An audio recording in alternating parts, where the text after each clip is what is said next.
Schools face many challenges when they have a high percentage of students living in poverty. The textbook didn't specifically state any challenges that the schools face, so I have come up with a list of 4 things that I have noticed. I have been teaching 5 years at Boone High School, and we have about 40% of students living in poverty. From my viewpoint as a teacher, the number one challenge I face when teaching students with poverty is trying to break the cycle. When students live in poverty, it is incredibly hard for them to get out of poverty. I have tried and tried and tried so many times to break that cycle so the students will kind of get out of poverty and live life to their fullest potential. But unfortunately, it's just not always as easy as it seems. Since I've been teaching for 5 years, I now have students who have graduated high school, and those who have graduated high school, unfortunately, still seem to be living in poverty if they lived in poverty before they graduated. So that cycle has kind of continued, and I don't know if there is an end to it. It is just very, very hard for us as educators to figure out what can we do to break that cycle so the student can get out of poverty. Another challenge that schools face that I've noticed is just having adequate resources. When students come to school, a lot of the resources that we provide for students, whether it's in the classroom or the school in general, is we do have a closet where we have coats and warm clothes for the winter, since Iowa winters can be especially hard. And we also have some food available to students, the backpack program to send food home as needed. And even with those, though, it's just still not enough resources that our students truly need. So that is definitely a challenge that schools face. Family engagement can be really hard with those families who are in poverty. A lot of times, they might not have an email account, so email might not be a good way to contact those families. Some of them can't even afford a cell phone. They can't pay their cell phone bill.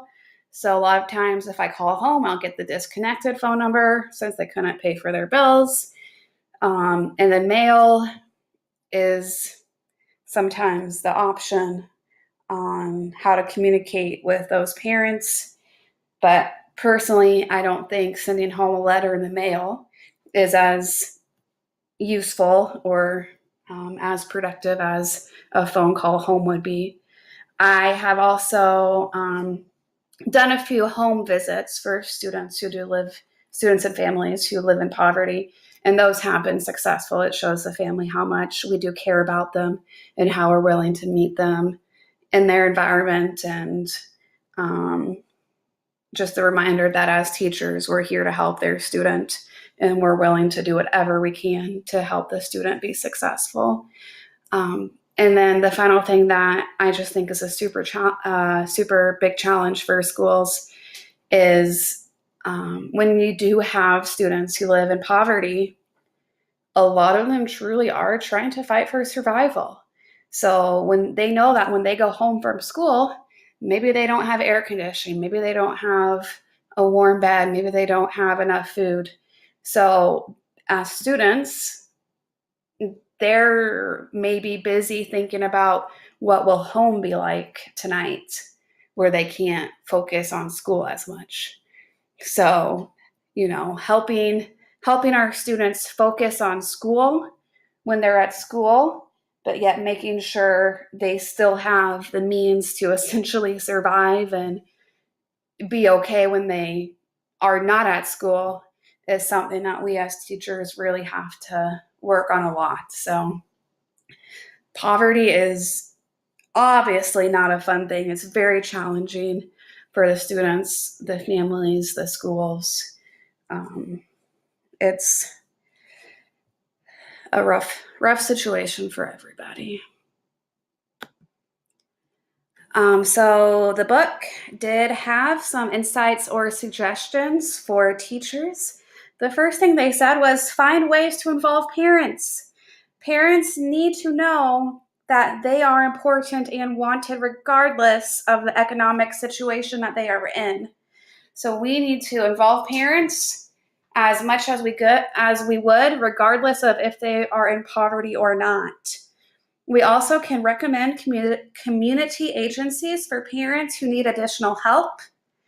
Also, we can find out the source of problems and offer solutions. So children in poverty are likely to have poor health and inadequate care. Before viewing the child as neglected, however, we can find out the source of the problem and offer solutions. Families who have always been self-sufficient and suddenly find themselves without employment face a lot of issues, including food and shelter. So having a resource guide posted on the school's website or on a bulletin board is a great way for parents to be aware of the resources available, and it also doesn't make them feel embarrassed. So if it's just on the school website or it's in a handout that's easy to give the parent, it doesn't seem like, oh, hey, we know that you're poor. Here's people who can help you. Instead, it's in an area that they can refer to without feeling embarrassed or ashamed for doing so. We can also provide information on social services. For some families, using social welfare is kind of like acknowledging defeat. So we can help by providing information on social services. And then the last thing is just really keeping an open door policy in schools. So by doing that, families feel welcome in schools. They don't feel like we're judging them, and they really just view school as a safe space. Ways to counteract poverty, to counteract the stress of poverty on families, parents, and children need at least the following: a decent standard of living. So this would be jobs that pay enough to adequately rear children. Flexible working conditions so the children can be cared for. An integrated network of family services. And then also legal protection for children outside and inside families. So it is so hard to counteract poverty and break that cycle. But there are still things, tons of things that we as educators can do to make sure we are giving the families and the students all the information and resources possible. There are also a lot of programs and resources to help families experiencing poverty. These are a few of the nonprofit organizations that do help people who are poor: the YMCA, Catholic Charities, Salvation Army, American Red Cross, United Jewish Communities, Goodwill, the Boys and Girls Club of America, Feed the Children, Habitat for Humanity, Shriners Hospitals, and Food for the Poor are all various programs and resources that a lot of communities have. Simply searching online for resources in your area will help you locate more programs and resources to help the families experiencing poverty.